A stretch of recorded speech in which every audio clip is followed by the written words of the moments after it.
พังมันลั่นในโต๊ะเขาหน่อยฟังเด้อนี่ฟังเอาเด้ออย่านั่นเด้อนี่โอ้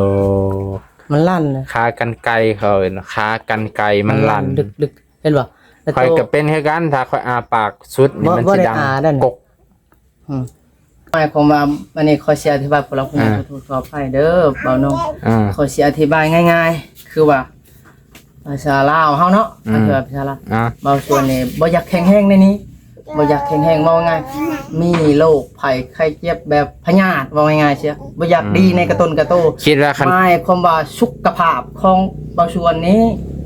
บ่อยากดีในนี้นี่หูนี่ในโตบางส่วนนั่นแหละเฉพาะในหูนี่บ่เฉพาะในนี้คันปัวตัวนี้นี่คิดว่าดีบ่เลยบ่จังว่าพยาธิจักสิดีหรือบ่บ่สมมุติเฮาไปกวดนะมันสิดีบ่ไปกวดเฮาประกวดเห็นถ้าไปกวดก็บ่ฮู้ว่าแม่นหยังอีกเฮาก็บ่แน่ใจว่ามันสิมีหรือบ่แบบนี้บ่มันต้องมีเจ้ามั่นใจว่ามันต้องมีโดยเจ็บแน่ๆบ่แม่นเจ้าไปเฮ็ดอันอื่นที่มันนอกเหนือสิ่งนี้บ่ชวนฮะบ่ชวนน่ะคือว่าบ่ม่วนในกระโตว่าง่ายๆบ่ม่วนในกระโตยันว่าเจ้าไปกลับไปหลินโตมันบ่เป็นแนวที่เจ้าเคยเฮ็ดแต่ก่อนน่ะนะแบบว่ามีปัญหาในชีวิตมีปัญหาในเรื่องรถราวหานะโอ้ยกลุ่มเก่าแบบปวดหัวทุกอกทุกใจแล้วกลับไปเล่นตัวนั้นนี่อยากให้ผู้หลักผู้ใหญ่ซอยตกเด้อเขาก็ย่านเจ้ากลับไปสู่สภาพที่เคยเจ้าเป็นนะเขาย่านตัวนั้นคันเจ้าบ่เฮ็ดข่อยก็สาธุข่อยก็อันนี้นำข่อยก็ยินดีถ้าเจ้าไปกลับไปเฮ็ดอีกอันเก่าเนี่ยมันบ่มีผู้ใดอยากซอยเจ้าอีกใดบ่ชวนสาบานให้เลยตอนนั้นบ่ต้องสาบานกับผู้ใดให้สาบานกับใจเจ้าของนี่บ่ชวนเจ็บนี่แบบบ่ม่วน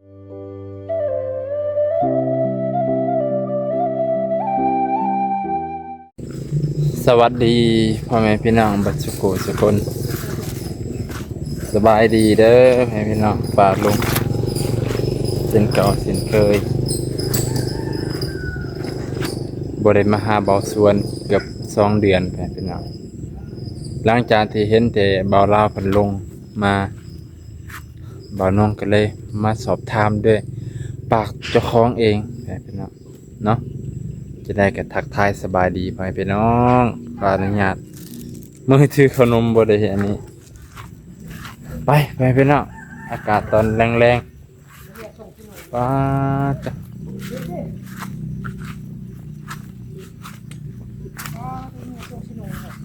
ทรงเปียกพอดีบ่เป็นยังบ่ปะเปื่อยก็พออ้าวเท่าเกมสบายดีเท่าเกม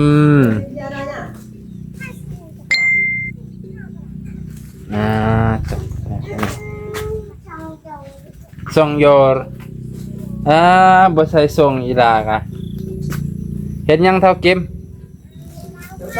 ดังไฟบ่ใส่ส่งเด้อ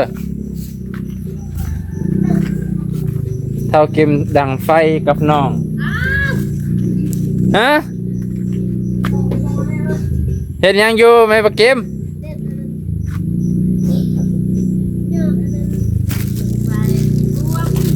ยังมักบวบ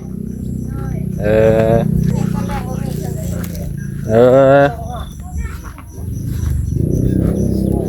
้ยหญ้าขึ้นเบิดเนาะจะคล้องไปทุกมือบ่ได้ไปดำหน้าบ่ดารากินยังเนาะสบายดีบ่าวน้องสบายดีน้อยโอ้ผลน้ำใหม่เราขึ้นงามเนาะป้าเขียวงามเลยดอกหักได้กินแล้วบ่ดอกรักได้เลยบ่ยังอยู่ปูต้นนี้ยังก็ต้นคมกระเดาเนาะขึ้นลายได้เพื่อนเนาะติดเบิดเลยได้ต้นกระเดาเพื่อนแล้วให้แล้วนะตอนนี้ เกี่ยงกัน แล้วหายแล้วหน้าจังเนาะเป็ดดำให้ไผเดี๋ยวนี้นะ ฮะ ไปดำให้ผู้ใด เจ้าของเองแหละ โอ้ น่าทำ เอ้ามันไข่ไปยัก โอ้ เกือบแม่บักเก็มแล่นให้เป็นหนังเลยเกือบใจหายใจขวัญมันก็นอนอยู่หันเนาะมันไข่ไปยักเบิ่งดูบ่ไข่กับนอนพักผ่อนบ่แล้วบ่ได้FC อยากเบิ่งเจ้ายังดีตัวผู้ใดอยากกินขนมนุ่งส่งเด้อเท่ากิมจะได้กินก้นหมูนุ่งส่งแต่ก็ใส่เสื้อเปล่าใส่ชงอย่าพาใส่ชงก่อน ใส่ส่งเด้อผู้ใดอยากกินไผใส่ส่งได้กินสีก่อนไผได้ใส่ส่งได้กินสีก่อนหาก่อนเป็นได้เนาะเก็บเนาะใส่ชงก่อนจักว่าพอจะได้กินหลายกว่าหมูบ่จักโอ้ยพอตามาลองจอยนี่ แล้ว จากสิเฮ็ดได้ไปหน้าก็ไปส่งเล็กน้อยซื่อๆนี่แล้วก็ลูกยาข่อยสิมาอยู่ทางแจ้งเจ้าหันหน้ามาทางข่อยมาทางนี้เฮ็ดเตียงคักๆก่อนนั่งทางพุ่นครับบินมาตอบคำถามนั่งเบาเสือนสบายดีเบาเสือนสบายดีโดยสบายดีเท่ากิมพอสวนเนาะบ่ได้มาหาดนเว้ยเป็นจังได๋โอ้ยกึกจักนี่เจ็บนี่ฮะแน่เจ็บแต่ไปเห็นนั่นนะฮะตัวบ่ดีบ่งามฮะยังบ่ดีอยู่โอ้ยจำจนว่าหมูลายโตจำให้แล้วก็เฮ็ดให้เพิ่นทางเฮ็ดแนวทางเฮ็ดบุญนะทางเฮ็ดบุญเฮ็ดทานทางญาศาสตร์ก็ยังบ่ดีบ่ใครแน่บ่ได้ยินเสียงคือแต่เก่าได้ยินเสียงคันอากาศเย็นๆแบบนี้ฮะมันจะเจ็บอากาศพ้นๆแบบนี้มันจะแบบว่ามันเป็นคือว่ามันสิเป็นตุ่มข้างในว่าง่ายๆมันบ่มักกับอากาศเย็นนี่ว่าจะเคยไปกวดบ่เคยไปกวดอันนี้ก็ขึ้นมาแต่ดำหน้าบ่ก็บ่ลองไปกวดเบิ่งมีเงินมีคำก็บ่แพงดอกคันว่าไปกวดก็ให้เพิ่นซองเบิ่งสิไปกวดเบิ่งบ่ได้มาหาดนเป็นจังได๋อยู่ดีมีแฮงบ่ลูกเต่าอยู่ดีมีแฮงเจ้าได้ซั่นลูกก็จะได้เกือบพ่อก็บ่ได้ดีในกระโตนเกือบก็นำคันกินเลยก็บ่เจ้าอยู่ดีมีแฮงอยู่ติค่อยก็คือว่าว่าแล้วน่ะในนี่แหละนี่มี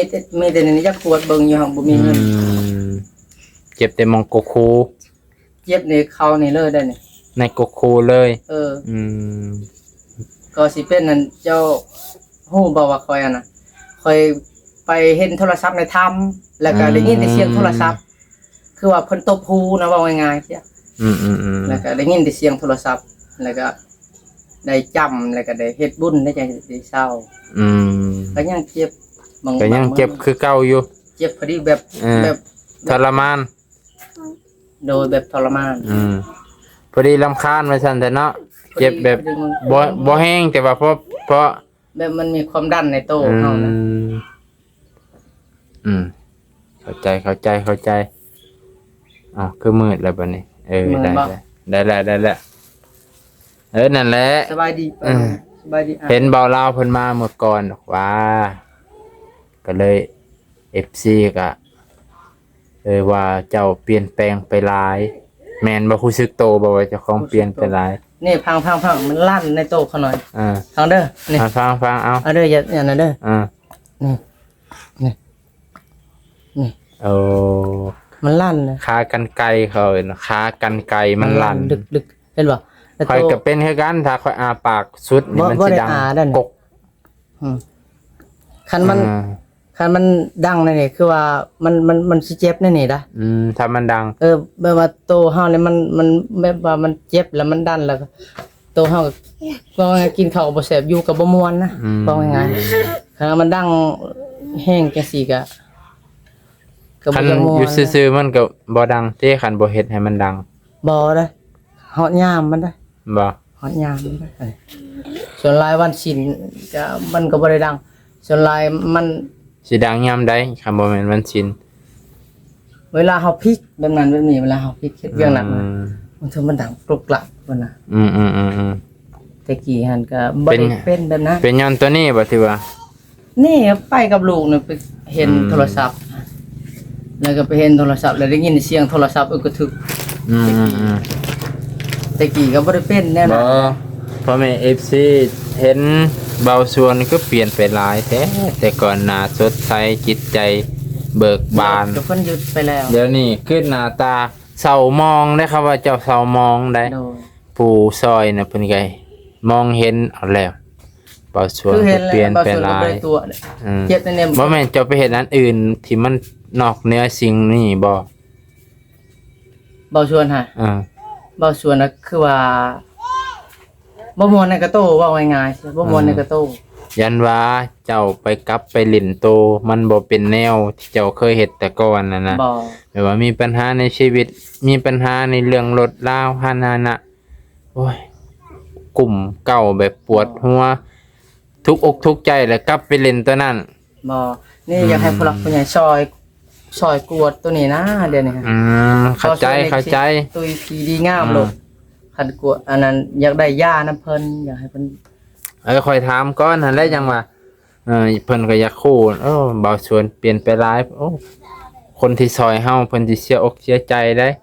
เนาะ เมื่อเพิ่นให้เฮามีหลักปักฐานมีเฮือนมีศาลและเฮายังบ่เป็นหลักเป็นแหล่งเป็นให้ลูกให้หลาน ให้ลูกเจ้านี่แหละนี่ถ้าบ่กิมนี่เด้อมันสิใหญ่ไปทางหน้ามันบ่ได้น้อย มันเห็นพอเป็นตัวอย่างที่บ่ดีอีกโอ้พ่อเฮาคือเป็นจังซี่เนาะนะเฮาสิคิดจังไดแล้ววันนี้ แม่ ลูกเจ้าก็มีแต่ผู้น้อยๆเพิ่นแม่นอยู่ว่าเจ้าฮักลูกเจ้าฮักแต่ว่าบางเทื่อเจ้า ฮัก ค่อยก็ย่านเจ้ากลับไปสู่ตัวเก่าอันนั้นนะเพราะ FC เพิ่นสงสารลูกเจ้าน่ะเพิ่นสงสารนี่ได้ที่เพิ่นซอยเจ้าก็ย้อนลูกๆเจ้า แม่ ที่เจ้าพาทุกข์พายากตอนนั้นนั่นแหละเพิ่นก็เลยซอยลองเบิ่งเจ้าอยู่ผู้เดียวเบิ่งตอนน่ะ บ่ตายก็อยู่ อันนี้เพิ่นเห็นนี่แหละลูกๆเจ้า ขอบใจผู้หลักผู้ใหญ่เพิ่นมาหาบ่นง อันนี้ข่อยก็อยากมาถามข่อยยันคันเปลี่ยนได้กับเขาเปลี่ยนเพื่อหยังเพื่อลูกๆเจ้าได้บางคนก็ว่าสิว่าจะได้ได้คนบ่อยู่กับบ้านเขาก็บ่ฮู้ว่าเฮาเป็นอีหยังหั่นนะคือบ่าวน้องก็ฮู้แต่ละคนเนี่ยหมู่คือแปลกๆแท้เฮาก็บ่กล้าเข้ามาได้เห็นหมู่แปลกเนี่ยข่อยบ่กล้าเลยได้ เนาะ ก็จะเห็นหมู่แปลก เข้ามาก็ได้ ๆข่อยหัน บ่ชวนบ่เป็นหยัง NFC ให้มาหาดูข่อยก็หมู่ก็สินั่นข่อยก็ย่านคือกันเนาะเจ้าพัดมาแล้วเจ้าก็ว่าแต่เรื่องอันโทรศัพท์อยู่ในถ้ำอันนั้นแหละเขาเนาะบ่ชวนเป็นย้อนตัวนั้นแหละ ว่าตอนนั้นก็ว่าไปแก้ไปบะไปหาพระจันทร์ลายไปเฮ็ดทุกแนวแล้วยังบ่ดีมันแม่นบ่เกี่ยวกับโทรศัพท์อยู่ในถ้ำพระ โทรศัพท์มันเป็นของผีว่าง่ายๆสิ ส่งก็ส่งเลยเด้ถ้า โทรศัพท์ไปส่ง มันบ่อยากแพร่แล้วกันเพิ่นว่าง่ายๆเพิ่นซิดเบ็ดเฮาว่าง่ายๆเพิ่นซิดเบ็ดแล้วมันบ่อยากแพร่บางเทื่อเฮาไปตามโคกตามป่ามันลัดเฮาก็บ่เห็นบางเทื่อเฮาจ้ำก็มันก็บ่แพร่เด้มันเอาควันเฮาง่ายๆว่าง่ายๆเอาควันเฮา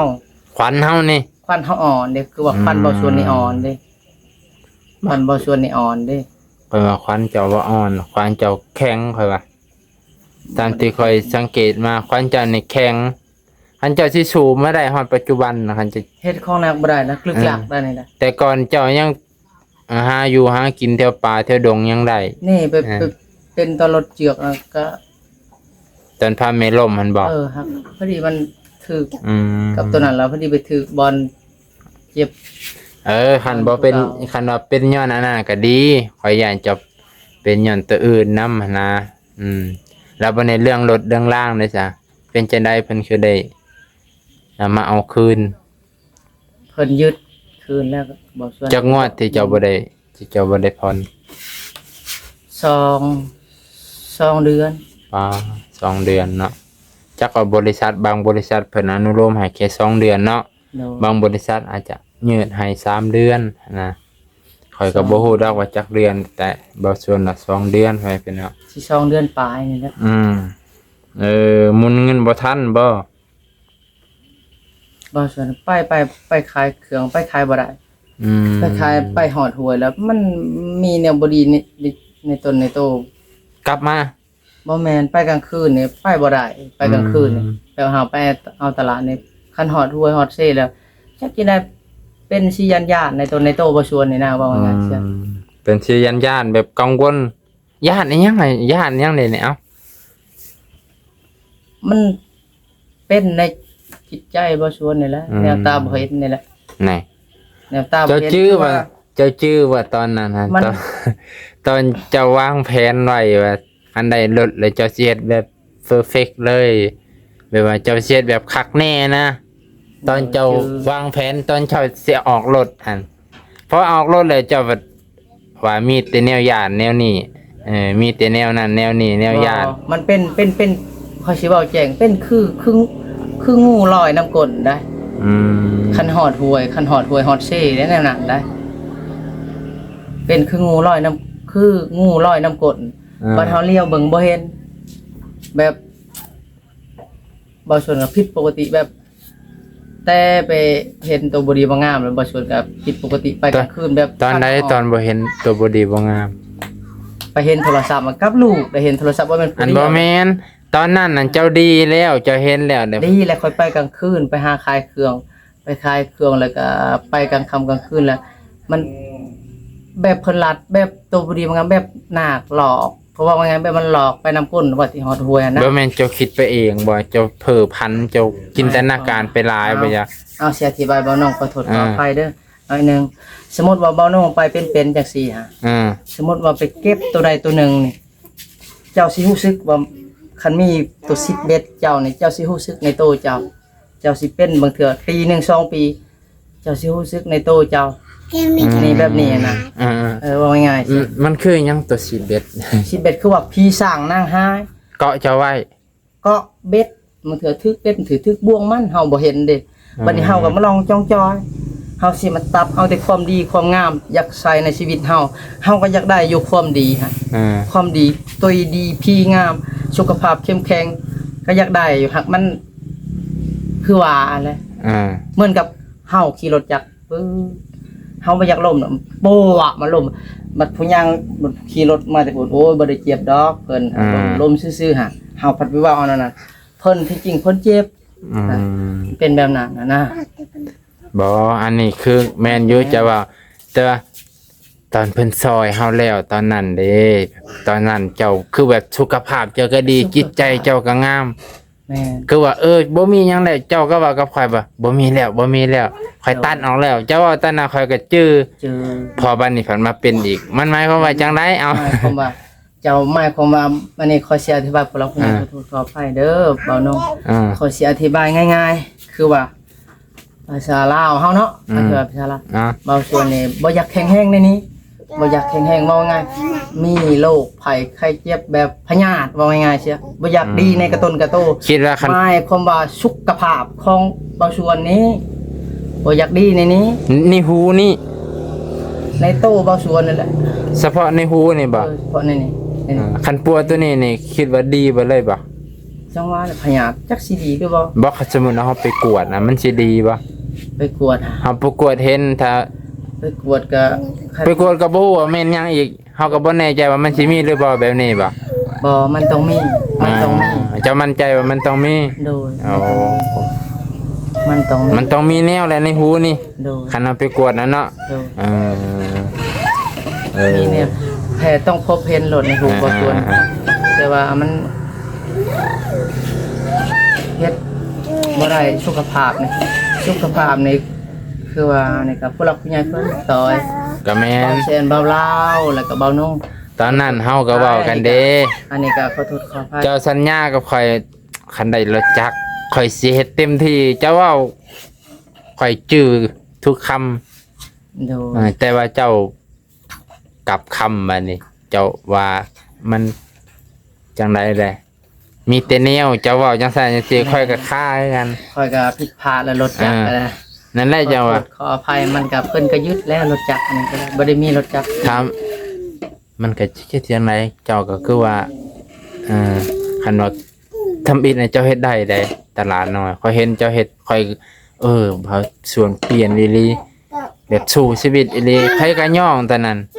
บัดหมู่มาเฮ็ดแบบนี้แหละแล้วเลยบัดนี้ โดย เจ้าเริ่มบ่สู้เลยสิว่าตั้งแต่รถล้มน่ะก็ สู้บ่ได้ ก็บ่แม่นอันเนี้ยคือว่าบ่ส่วนสู้บ่ได้คันว่านะครับคันว่าหาเงินก็หาบ่ได้คันว่าอันนั้นก็หาบ่ได้แบบสุขภาพบ่เข้มแข็งว่าไงเฮ็ดเวียกกับเฮ็ดเพื่อให้ได้ใจลูกเมียไปเฮ็ดน้ำเพิ่นว่าไงไปเฮ็ดน้ำเพิ่นเพื่อให้ได้ใจลูกเมียบ่ชวนให้ไปเฮ็ดน้ำเพิ่นบ่ได้เฮ็ดหนัก บ่ได้เฮ็ดหนักบ่ได้แล้ว เฮ็ดหนักบ่ได้ อืมโอ้แสดงว่ามีโรคประจำตัวแล้วสรุปง่ายๆก็คือเพิ่นว่าเจ็บในหู มันมีแนวอยู่ในหูแล้ววันนี้เพิ่นก็เลยเฮ็ดงานนะก็บ่ได้นะพ่อแม่พี่น้องเพิ่นก็เลยแล่นตลาดน้อยก็เคยแล่นแน่บ่แล่นแน่แล้วก็เลยแบบก็บ่ได้แล่นเลยบัดนี้ ก็เลยเฮ็ดให้เงินกับผ่อนรถบ่ทันแล้วก็เฮ็ดให้ก็ตามการเวลาของบริษัทนั่นแหละเพิ่นก็อนุโลมให้2เดือนเพิ่นน่ะ2เดือนตัวตาแตกรถตาแตกเนี่ยเพิ่น มากดเพิ่นใหม่อีก เพิ่นใหม่อีก โดน 1,000 1,000 บาท 600,000เนาะเห็นบ่เสียดายบ่รถ เสียดายแล้วรถก็เสียดายแหละก็มันก็เฮ็ดได้มันสุขภาพบ่ได้ดี โอ้เสียดายเลยเนาะรถโตทำมาหากินแบบโตสิสู้ชีวิตเจ้าขึ้นอะไรแบบย่อชีวิตลูกหลานเจ้าขึ้น นั่นแหละลูกก็ยังปรึกษาอยากได้ ลูกก็ยังลูกน้อย อยากได้รถล่างลูกก็ได้บ่สุ คันว่าได้ก็มีแต่ว่ารถมือสองรถมือสองแบบของไทยพอไปได้ก็ได้เนาะ บ่สุอยากได้รถมือสองพอได้ไปซื้อยา คันว่า ไปหันไปนี่ เพราะคันว่าตอนนั้นน่ะเอารถมือสองก็ยังใครจะว่าบ่ คันบ่ส่วนซื้อรถมือสองก็ คันคิดดีๆก็ได้เลยเนาะตอนนั้นคิดคักๆก็น่ะคิดว่าแต่ว่าเจ้าคิดตอนนั้นเจ้าว่าเจ้าไหวค่อยได้ยินกระเป๋าค่อยพรไหวเจ้าว่าจังซี่ โดยข้อยก็เว้าจังซี่นะ นั่นแหละเจ้าว่าเจ้าบ่อยากเจ้าบ่รักษาคำเว้าเจ้าแล้วบัดขอนำผู้หลักผู้ใหญ่ให้ซอยเขาหน่อยบ่ส่วนแหน่บ่นุ่งให้เพิ่นกวดให้แหน่ให้พาไปกวดเลยบ่คันว่านะต้อง ไว้อันนั้นดันแบบเฮาเจ็บแบบบ่ม่วนนะ เด้อคันบ่ส่วนดีตัวนี้แล้วดีเลย คันดีตัวนี้คือสิดีเลยเนาะ บ่ได้หนวกได้หู หูก็บ่ได้หนวกฟังปกติ เจ็บเจ็บ มันเจ็บข้างในแบบยืดจังซี่บ่ เจ็บคือมันดึงเอาไว้ คือมันดึงนี่ อยู่ลุมโอเคพี่น้องพอดีแม่เพิ่นติดต่อมาเมื่อกี้นึงเนาะนั่นแหละจังว่าอยากถามให้เพิ่นฮู้ว่าเบาสวนเปลี่ยนไปหลายจำได้แม่นบ่แม่บ่กิ้มผัวเจ้านี่เปลี่ยนไปหลายบ่แน่บ่กล้าเว้าอีแล้วปานแม่อาเพิ่งกับ อาเกึ่งแล้วนี่ก็ ตอนนี้เพิ่งกับพอเพิ่ง ตอนนี้เพิ่งกับไอ้เกิงกับครูเมียไว้อันนี้ก็เจ้าบอกครูเมียไว้คือกันประจักขนมไปพี่น้องให้ลูกใครรอให้เด็กน้อยนิ่งก่อนใครก็ได้แจกทีหลังคนหลายๆรับคนใหญ่เพิ่น กินแล้วนั่นละ ตู้เบาตู้ น่า บ่น้องซอยบ่สวนได้ซอยตัวนี้ได้บ่น้องมื้อหน้ามื้อในได้ ให้น้องนะ บ่สวนนี่มันบ่ดีนี่เจ็บคือไม่เสียบขึ้นเนี่ย เด้อเพิ่นซอยในนี้ กัดพังเบิ่งและ ดัน ตกเด้อ เขาก็ย่านเจ้า กลับไปสู่สภาพที่เคยเจ้าเป็นนะเขาย่านตัวนั้นคันเจ้าบ่เฮ็ด ได้ไปใช่ คันเจ้าบ่เฮ็ดข่อยก็ โอ้ปุ้ยลูก ข่อยก็สาธุข่อยก็อันนี้นำข่อยก็ยินดีถ้าเจ้าไปกลับไปเฮ็ดอีกอันเก่าเนี่ย บ่ชวน มันบ่มีผู้ใดอยากซอยเจ้าอีกใด บ่ชวนสาบานให้เลยตอนนั้น บ่ต้องสาบานกับผู้ใดให้สาบานกับใจเจ้าของนี่ บ่ชวนเจ็บนี่แบบบ่ม่วน ที่เขาหักใหม่ นี่ทำแม่นบ่กินมันครบได้มันหา คันว่าเจ็บตัวนั้นไปพี่น้องเดี๋ยวมีผู้รักผู้ใหญ่เพิ่นอยากพาไปกวดบ่าวน้องก็สิยินดีพาเพิ่นไป อันซิโนสวรรค์นี่ซ้ำกับ บ่ส่วนว่าพังดูแม่กินเคยพังไปได้คือเฮามาหักใหม่ อืม มันจะมีพ่อ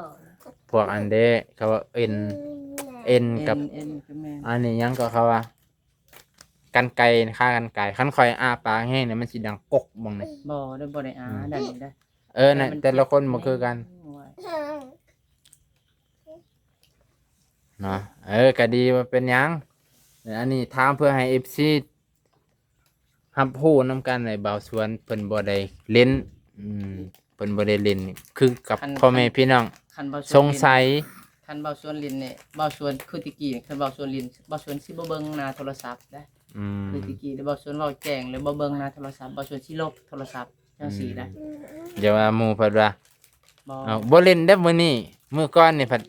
อันนี้จังซี่แน่ เงินสิซื้อนะบ่าว บ่คันบ่เล่นก็ดี ซื้อข้าวซื้อปิ้งงัว เข้าได้ซั่นจะได้เบิดบ่คุมื้อนี้ เข้ามือ เข้าก็เบิด เอา เพิ่น ข้าวน้ำข้าว แสดงว่าเบาสวนบ่ได้กลับไปเล่นเด้อเพิ่นเป็นเนาะ เอาให้ เล่นบ่เล่นบ่น้องก็บ่ได้คอนเฟิร์มแต่ว่า บ่ชวนนี่เคยสังเกตนิสัยบ่ชวนเอง เพิ่นเว้ากับปากเพิ่นไว้จังซั่น คันว่าบ่ชวนลินนี่มันบ่ชวนนี่คือตะกี้คันว่าลินนี่สิลบกล่องนะสิลบกล่องสิลบด้วยเพิ่นมาถ่ายสิลบ คันเพิ่นถ่ายแล้วลบๆเล็บๆนี่บ่แบบบ่อยากแนมตากล้อง แบบยังแนมตากล้องแบบบ่อยากเว้าแบบบ่อยากเว้านะแบบแนวนั้นแต่กี้แต่เดี๋ยวนี้บ่ชวนบ่ได้ลินบ่ชวนบ่ได้ดีในกระโตบ่ชวน ยืนยันกับแม่บักกิมเนาะ ยืนยัน แม่บักกิมยืนยันบ่ เออ แต่ว่านั่งยันเนี่ยเรา เราบ่ได้ยืนแล้วนั่งยันก็ดีพ่อแม่พี่น้องนี่ก็มาถามให้พ่อแม่พี่น้องเพิ่น อาศัยลูกแล้วแหละ เป็น เออ เงินเต้น อยากให้เพิ่นฮู้นํว่าเฮาเฮ็ดหรือบ่เฮ็ดถ้าบ่เฮ็ดก็ดี โดย ถ้าเฮาเฮ็ดเฮาก็นึกถึงลูกเจ้าแหละ โดย ให้ผู้รัก นึกถึงลูก ซอยเนี่ย อืมนึกถึงเมียเจ้าเอ้าที่เพิ่นไปตามมาจนแบบ โดย ข้ามน้ำข้ามทะเลมาให้นึกถึงตัวนั้นแหละ โดย ถ้าเฮาเฮ็ดถ้าบ่เฮ็ดอันก็สาธุอนุโมทนานำให้ครอบครัวมีความสุขเนี่ยพ่อแม่พี่น้องก็อยากฟังจากปากเจ้านั่นแหละเบาเล่ามากกับเพิ่นก็เมื่อนั้นข่อยก็เลยเห็นเบาเล่ามาก ก็เลยข่อยก็เบิ่งคลิปเบาเล่าได้ ข่อยเบิ่งที่เจ้าตอบเพิ่นพ่อแม่พี่น้องเพิ่นก็เบิ่งที่เจ้าตอบกับเพิ่นบางเทื่อบ่แน่เจ้าตอบกับข่อยอีกแบบหนึงเจ้าตอบกับเบาเล่าก็อีกแบบหนึงกับข่อยอาจจะเฮาคนรู้จักกันเนาะเจ้าอาจสิว่าบ่ปานใด คนรู้จักเฮาก็เว้ากันกับเพิ่ นี่แหละเป็นน่ะ เว้าธรรมดาก ระจังใสได้มื้อนี้เนาะเเอฮาก็เพิ่นมาแต่ดำหน้าได้นี่แหละ มื้อนี้ไปดำนาบ่แม่นบ่เก็บ โดย ดำหน้าที่ต้มเก่า โอ้ดำนาขี้ตมบ่มีรถไถนะบ่ โดยรถไถรถจักรกีระบบนี้ รถจักรก็บ่มี ไปใส่ก็บ่ได้และยางเอาและ แม่บ่กิมก็ได้ย่างเอาบัดนี้เนาะ โดย โอ้ยนั่งว่าคันใดรถจักรมือสองเป็นยังสิใครกว่าเนาะ โดย ตอนนั้นสมมุติ คนรับผู้ใหญ่ซอย เอารถจักรมือสองพอได้ขี่ จักรที่ไทยหน้าก็บ่มี จักร10,000 20,000ประมาณนี้แหละราคาครับ เจ๊เจ๊ ก็ยังดีเลยครับพี่น้อง10,000 20,000 15,000เนี่ยพอดีงาม กินหรือได้กิน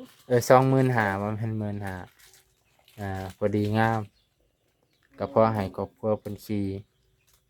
จะว่าให้ซื้อมาแล้ว สมมุติเราซื้อมาแล้วบ่ชวนสิแล่นตลาดน้อยอยู่บ่หรือบ่แหละ คันบ่ส่วนดีนี่ไปหาขายเครื่องก็ได้คันว่ามันบ่ดีในกระโตนี่ก็ขาน้อยก็อยากให้ดีไวๆเลยในตัวสุขภาพนี่ แบบ อืม อยากให้ดีไว้ โอเค ไปใส่กัน เออ บางเทื่อก็ลงรูปผู้เดียวก็บ่อยากหาโลกในกลางคืนได้ อืม บางเทื่อไปหาเหยื่อปูหาเหยื่อปลาก็บ่หันไป เออ ตะกี้ก็ไปผู้เดียวก็ไปตะกี้ เข้าใจเอาพ่อแม่พี่น้องเอ้ยมื้อนี้ขอมขอบใจที่รับชมบ่าวสวนกลับมาอธิบายชี้แจงแถลงไขให้พ่อแม่ FC ที่ยังหักยังหวงยังเป็นใยขอบคุณบ่าวสวนพอลูกค้าแล้วว่าเพิ่นบ่ได้ลิ้นคือพ่อแม่คิดเนาะลิ้นหรือบ่ลิ้นก็แล้วแต่เพิ่นแต่บ่าวนงกะอธิบายให้เพิ่นฟังและเหตุผลที่ให้เพิ่นพังนั่นแหละพ่อแม่พี่น้องถ้าสิเฮ็ดอันใดก็คิดเห็นลูกแล้วก็เมียที่เพิ่นซอยดึงคืนมาแล้วก็ให้เป็นครอบครัวที่อบอุ่นคือเก่าเด้บ่าวสวนมื้อนี้จบเพียงเท่านี้ก่อน เอาอวยพรเพิ่นแหน่ สบายดี ขอบขอบใจให้เพิ่นอยู่ดีมีแห้งเบานุ่มและกับผู้หลักผู้ใหญ่เพิ่นอยู่ต่างประเทศอยู่ไสก็ให้เพิ่นอยู่ดีมีแห้งเด้อสุขคนให้อายุมันปันยืน สา สา ธุ